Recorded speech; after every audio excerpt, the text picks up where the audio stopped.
Yeah, man. There you go. DRI's first record. Oh, speaking of skateboards, do you remember that? Love Doggy Style. Yeah, that was one of the first bands I saw was Doggy Style. Skate Party, man. You got to get that, Pete. Skate Party. I picture that on one of your films.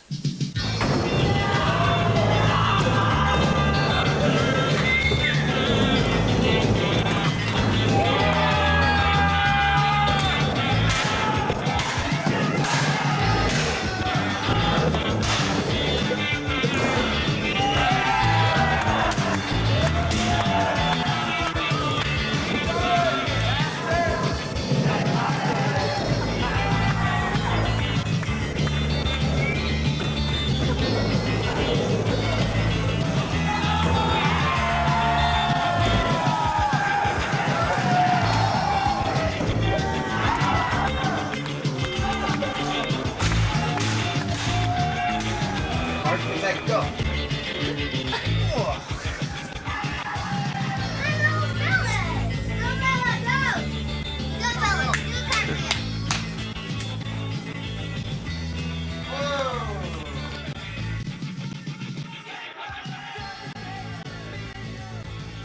First get into skating? If you count like little kids skating, had a banana board bought it at Grand Auto. Actually, it was called the Shark.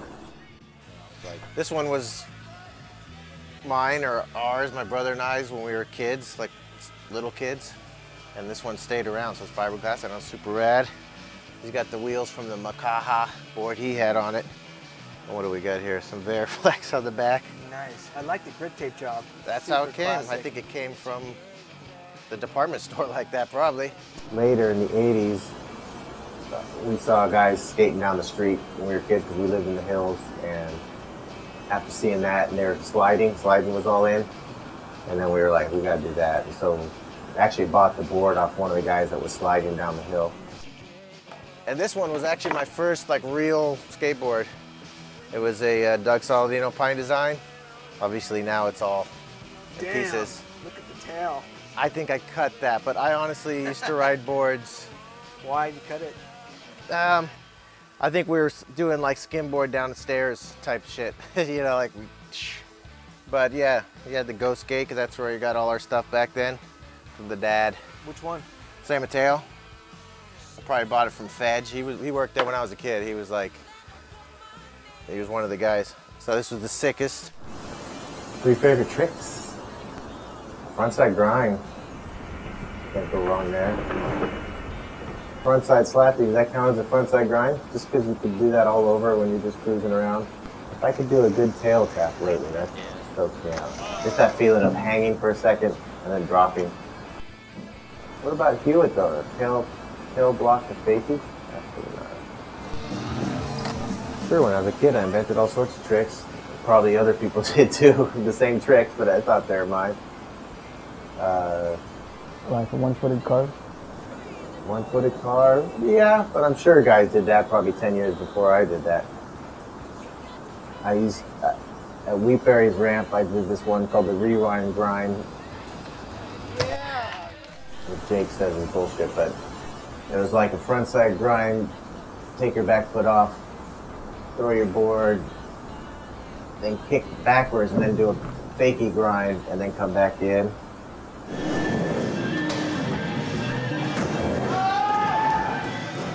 You know, I was really horrible at naming tricks always, so I really needed help with that.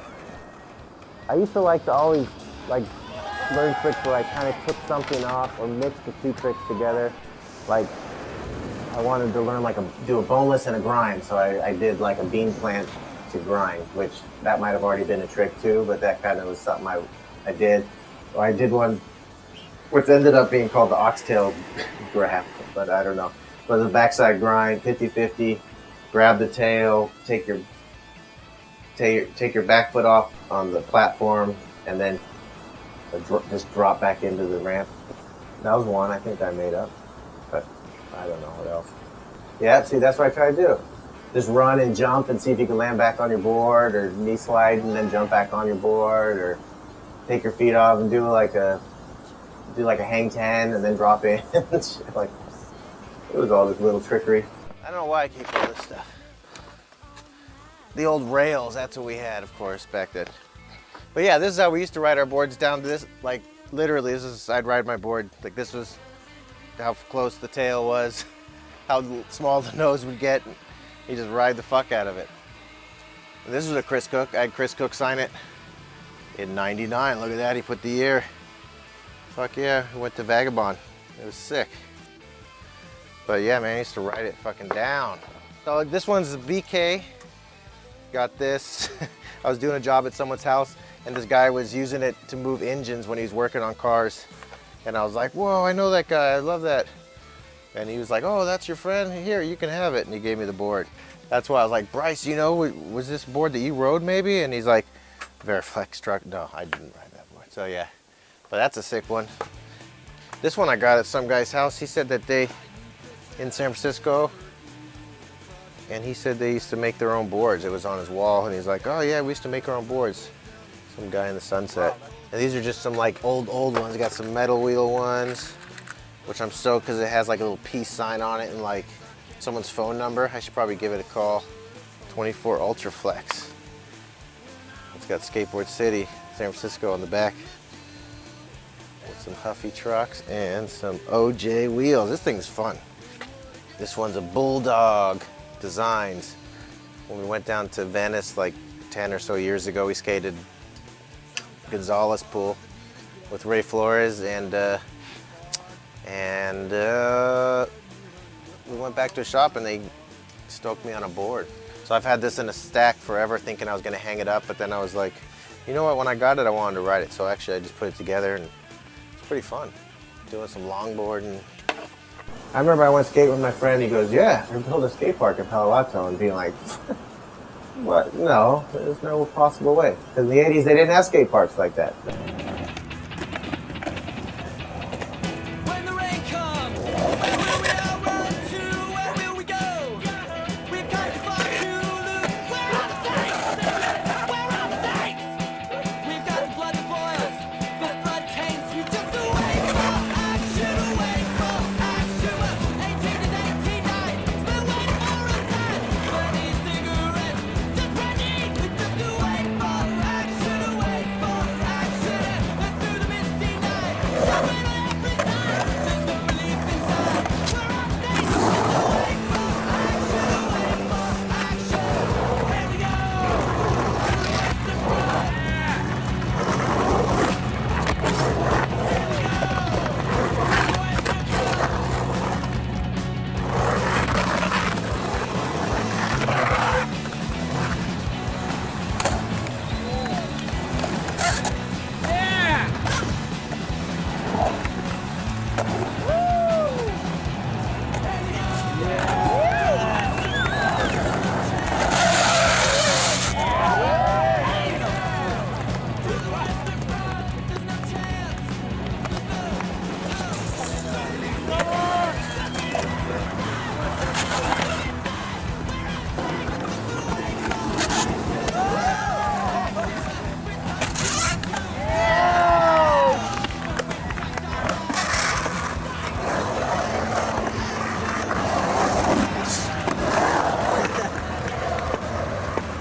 Represent Greer. Well, unfortunately, two of the best guys, I'm not just saying this, but are dead, and that's Phil and Tim Brosh. Literally, I skated air with them, and they both just had the most flow and lines. And Veg ruled it. Veg, like, would do those two airs over the big, like the hip and then the second hip airs, and he flew all over that place. And then just the locals that were there all the time. There's cool people, there's kooks, there was the whole thing. It's funny to think that we'd go and wear full pads there in the summertime just to skate that. But that was the first of the 90s parts. Psycho Pete I had a lot of weird nicknames, just one-off nicknames in there. No, you misspelled it. And then Schmitty gives me shit forever, calls me Fisco Pete. That's it. To this day, he'll say it's red. I know. What does Fisco mean? Nothing, but it sounds red. Tell me about the Spitfire ad. Yeah, I love that picture. That's Gabe Morford took that picture. Ruben came out to help get me stoked, and we took it. That ditch when that thing opened was insane. It was like we went there and it was like, is this a skate park?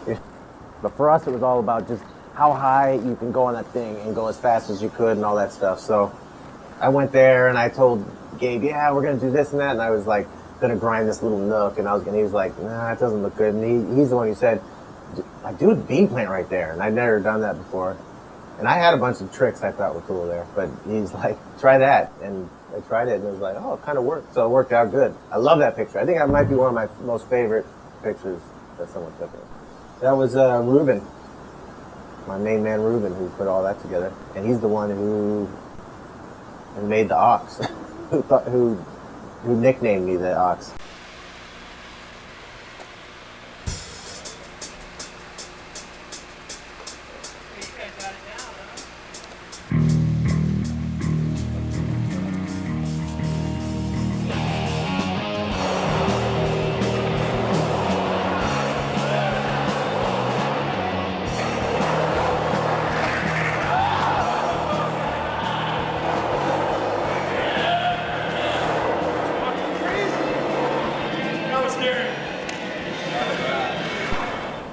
You got to go to find out how hard it is to skate. It's hard.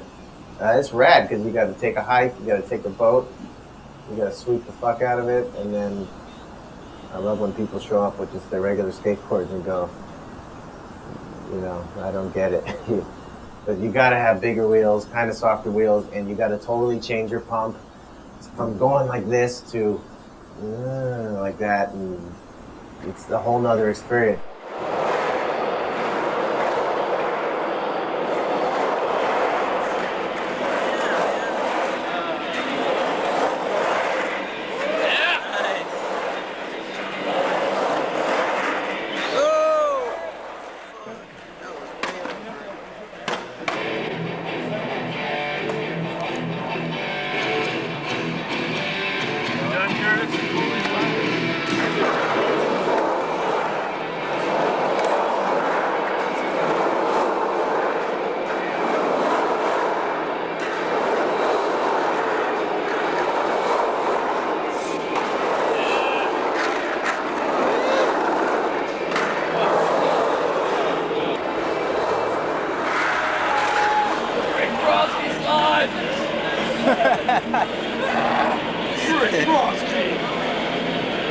Then you pump like to get higher. So you build it up, and then once you're up above vertical, it's kind of like you're just keeping your speed.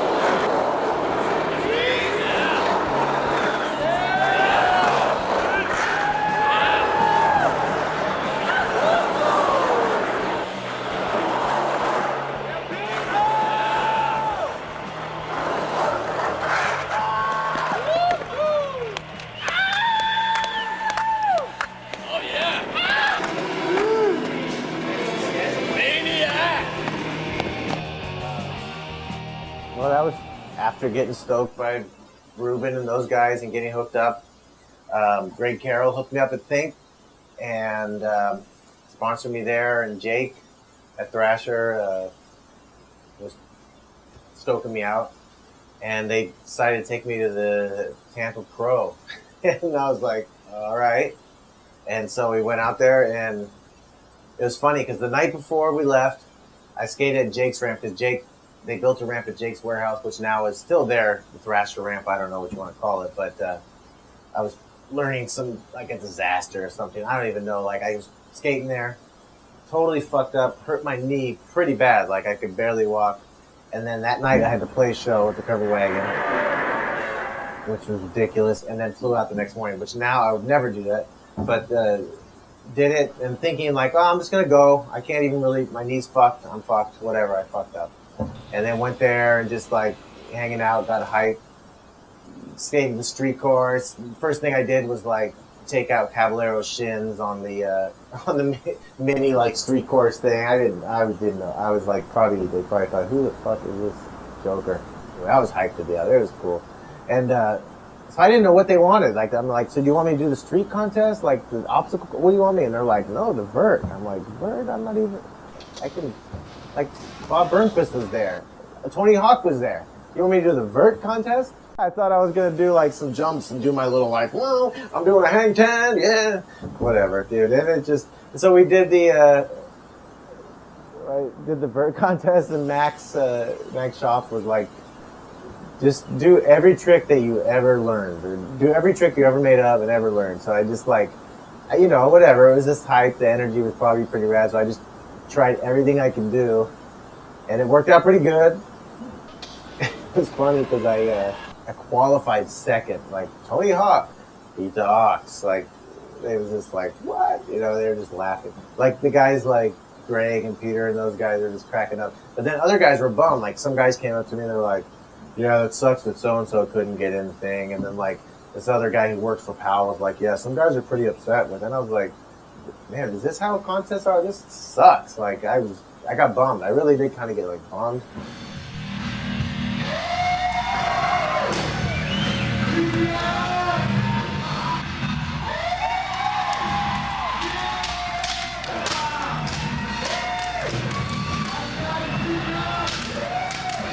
Then did the finals and did whatever. And I probably came in last, I think. I don't even know. Out of like the last 10, but still. But then they were stoked at the awards.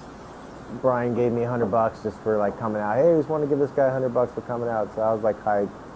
And I was hanging out with Dan Drawable, because it was like Think and that team, Wade, and it was super cool. They were great guys, and like Preston, and it was cool. I mean, those guys do that 1,000 times. Like they do that all year. That was the only time I did it. So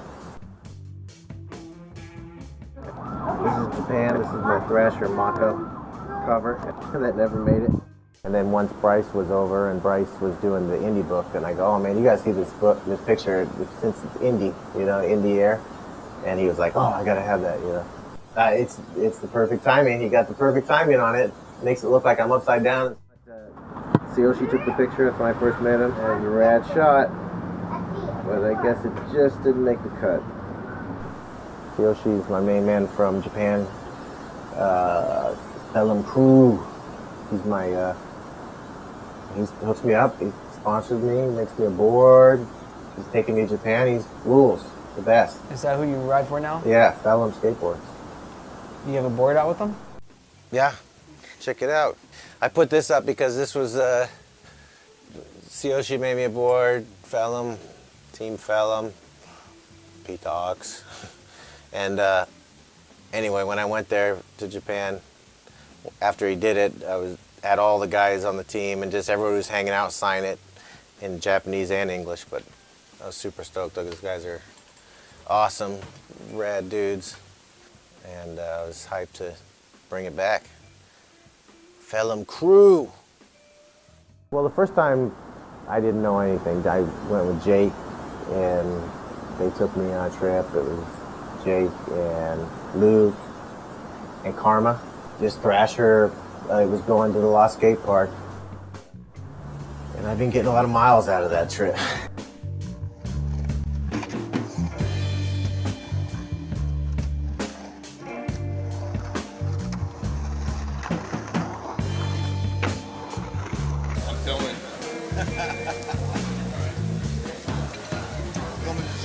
Stir up the pot.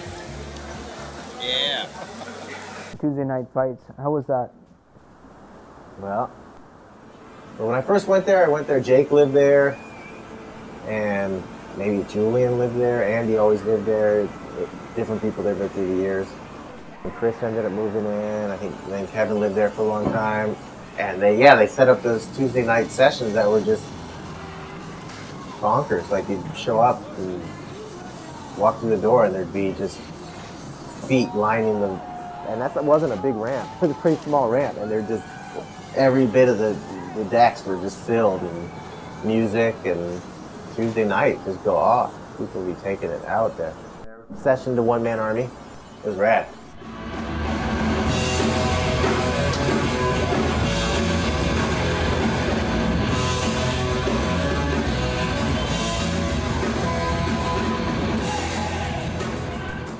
And it was the raddest skating to bands. Like, I don't care what band, but it just seems like you're in this video. Rock. You feel like you're in a rock video skating.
Of course we can all go to the Vagabond.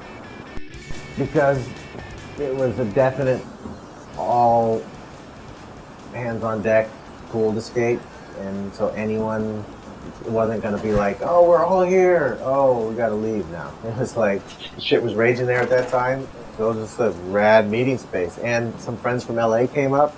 Yeah, which is super rad. I mean, it was a good middle point, and it was great.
their camp. Those guys live there, and we could skate there.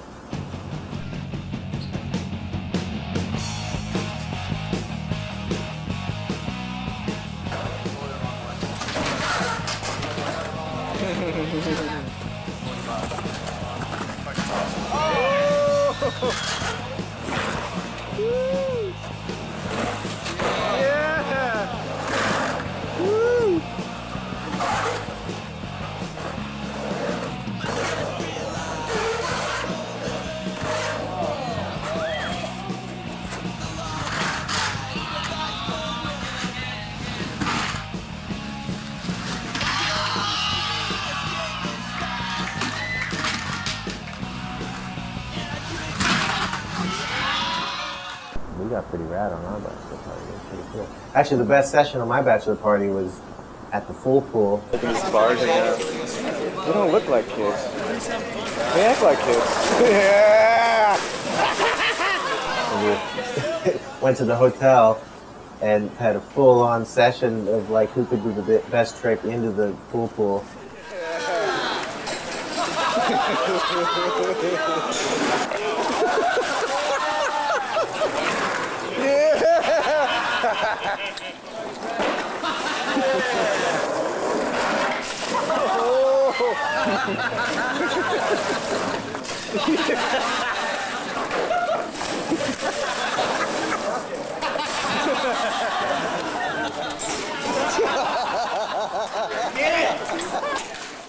How did that end?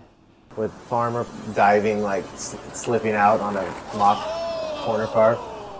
It was the best because he goes, ribs, face in the water, and then just slides down. Yeah.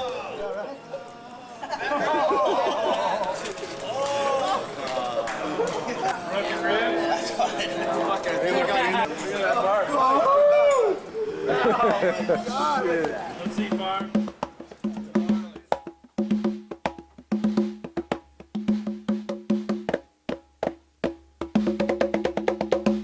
Having fun, trust me. He's just a killer drummer. Insane. He just slays it. Beautiful music.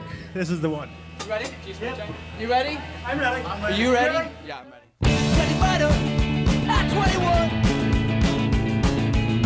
Your release will always central. Got the kids now and a night to fun. There's a deal, get on the side. They say you are, come on now, why can't you say it? They say you are, get up now, what you say to them? They say you are, D-O-I, D-O-I, D-O-I.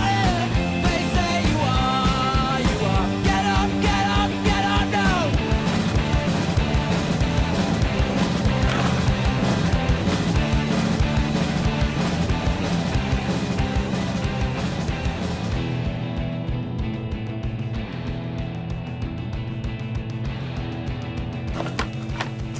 Johnny and the Dudes board. Whoa! Dude crew. Smash Budweiser can. That's right. No fake dudes.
I was in the band The Loudmouths for a long time. That was probably the main band I've been in for a while. Hey, we're the Loudmouths!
I was really digging the show and I thought the energy was super rad, I'd like jump through my drums and jump out into the crowd.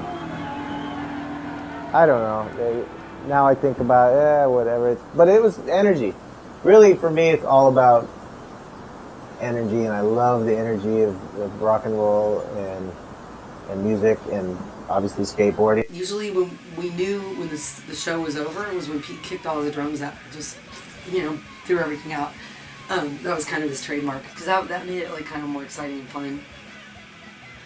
Because a lot of drummers would never do that. Pete and I had been in a band together like maybe 2 years. I hadn't really seen him skateboard. We were in Portland and we went to Burnside and he was skating and I just seriously was like, oh my God, like he is so good. And everyone stopped skating and they all just started going doo, doo, doo, with their skateboards, and I'm like, whoa, Pete is so rad now. I couldn't believe I was in a band with him. Pete skating the Berlin Wall. This was Marseille, this was in France. So we got there and it's like cool because it's like right on the beach. Oh, this is Pete, and what was he doing? Oh my goodness. But you can always find a Loudmouth record because nobody bought them anyway. So they're out there, believe me, and it's not rare. So don't pay more than a couple bucks for it. This is one of them. See, Beth was really good. She designed all this stuff. And Sick Pleasure, San Francisco right there. That's one of my favorites ever. Sick Pleasure. Right there. Dave Chavez, skateboarder ruler, Mike Fox, Nikki Sicky, and Sal Paradise. They're great. And Dave's still a rad skateboarder and plays music still. RKL, It's a Beautiful Feeling. That's one of my all-time faves right there. Fucking Mystic Records. Chris Resch, Jason Sears, Vince Peppers, and Bomber. Mazzulo on drums. Yeah, that one rules. What do you think of this photo here? That's pretty amazing. That's one of my favorite pictures. I love it. I think I might have been there when they did that. I was like, but just Curtis, if you've seen that thing, it's just that's a straight 4-foot plank of wood that he's just whoosh, right on the edge. He was doing disasters on that. I'm pretty sure, because I remember he took a picture. They were doing this picture series of everyone riding a soy board, and he did like a edger, like they held one soy board on there, and he was riding a soy board and like did an edger out on this other. It was insane, but style galore, obviously. Priest, of course. Actually, I inherited this from Curtis's record collection once he passed away, and been digging it. Actually, I'd never dig that deep into Judas Priest. The Bad Brains, first time I ever saw the Bad Brains was at the farm, and it was 86, so it was Eye Against Eye, so yeah, people say, oh no, it was all, and yeah, I missed that early hardcore, but they ruled it, and they did it all then, and it was just, I was still really young and just started going to shows, so it was epic. But still, even though I just started going to shows, I think it really was epic, you know? It was like packed, and every kind of person in there, and then they do a reggae song, and it was like a reggae pit, you know, which sounds goofy now, but it was sick. It was fucking sick. You had gnarly skinheads and dreadlocks and everyone just going at it. It was awesome. The farm was, I believe, a co-op urban farm where people, they had animals there. They grew food there. You know, animals like maybe goats and sheep and pigs, maybe, I don't know. But I know when we go downstairs to go to the bathroom, there was animals out behind the gate. But that's what it was. In the mid to later 80s, that was where a lot of the rad punk and bigger punk shows were. I saw RKL there a few times. And that Bad Brains show, I remember DRI played before the Bad Brains, and it was fucking Skinhead Nut House right before, like during that. Like they did the Wall of Death where they all like stood at the stage and then turned around and just charged the crowd, and it was all skinheads, and it was crazy. But then when the Bad Brains played, it was like Unity, brah, you know? It was funny as hell. I loved it. For people who don't know, our Potrero skate park is the park behind the farm, which then was like a cholo park, and it was kind of gnarly because all the homeboys would be hanging out there drinking, and then it was the punks drinking, and I think they had, I was way out of that. I was a little kid and didn't The skinheads would be over there and they've gotten some gnarly stuff, but it was crazy. Do you have any other models besides that one? Yeah, That's what I'm talking about. yeah. Oh, that's it. There. That's one. And that's a painting my wife did years ago, and it's kind of condensed and cut, but see how she made it into a rad little board. And actually, it's funny because he used this thing where my daughter wrote Pete the Ox like in red, but it didn't come through on the. You can see a little bit of the red. The highlight of my musical career. I don't know if I've had a career, but I've had so many fun times playing music. Once the Loudmouths did this thing, the Lewd Mouths, where the Lewd. It basically was a Lewd reunion, but it was just Bob on guitar and Sat singing, so we were like the rest of the band. And that completely ruled because I love the Lewd, and it was like a fantasy. So here they are, the Milli Vanilli of punk rock, Mabuhay days.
Once that picture there, the Stooges played, you know, way later at the Warfield, and my sister's band opened, and her drummer wasn't in town, so I sat in and played at the Warfield, opening for the Stooges with Iggy, and it was insane. And I got to play with my sister.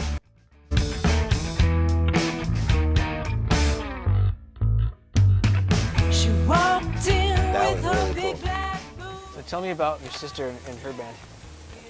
Yeah, her band, she's in a few bands. Her main band's called Dolorada, and she's a ripper guitar player and singer, and plays kind of bluesy stuff and does her own music and recording, and right now she's went back to school for music. Yeah, she kills it. She's way more into music than me. She totally goes for it, and that's what she's doing. And so she's been playing in bands for a while. She's my younger sister, but she's a killer. Of course, they all learn from me. Hey, is anybody skating the ramp over there? Crib ramp, well. You guys quit, huh? Did you guys give up for today? Well, maybe I can break up my fruit boots. In Palo Alto, which was like in the corner of these streets that there was no other houses next to it. So you set up lights and you could just skate there till 5 in the morning if you want to. And it was a rad ramp.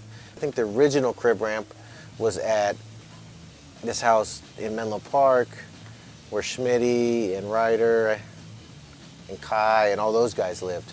But Charlie's crib ramp was the one that you've probably seen pictures and stuff. They used to have huge parties and do all that stuff.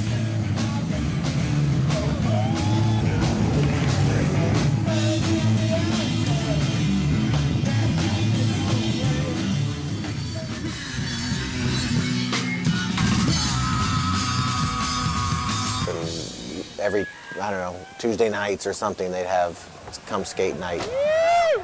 They had parties with bands, and then they just have skate nights where guys were DJing, like in the middle of the night on a Tuesday. It was pretty rad. A great ramp, too. That was probably the best mini ramp. Good little extension with pool coping, then they set up other extensions, and really well-built ramp. And a garbage truck went out of control once and ran into the ramp and like fucked it up or something. And if I'm not mistaken, they had to like pay to help fix it or something.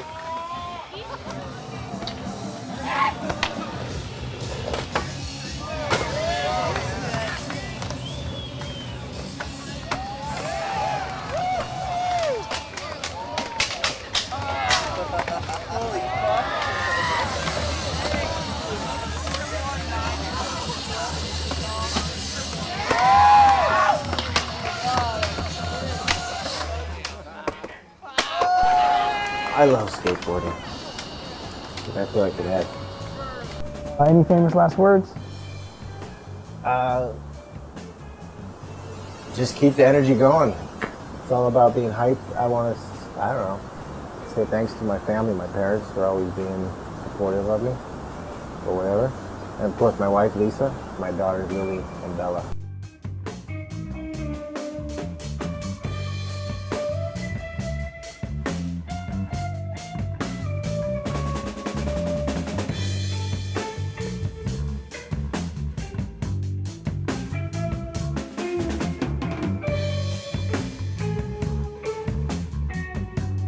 You got it all in there?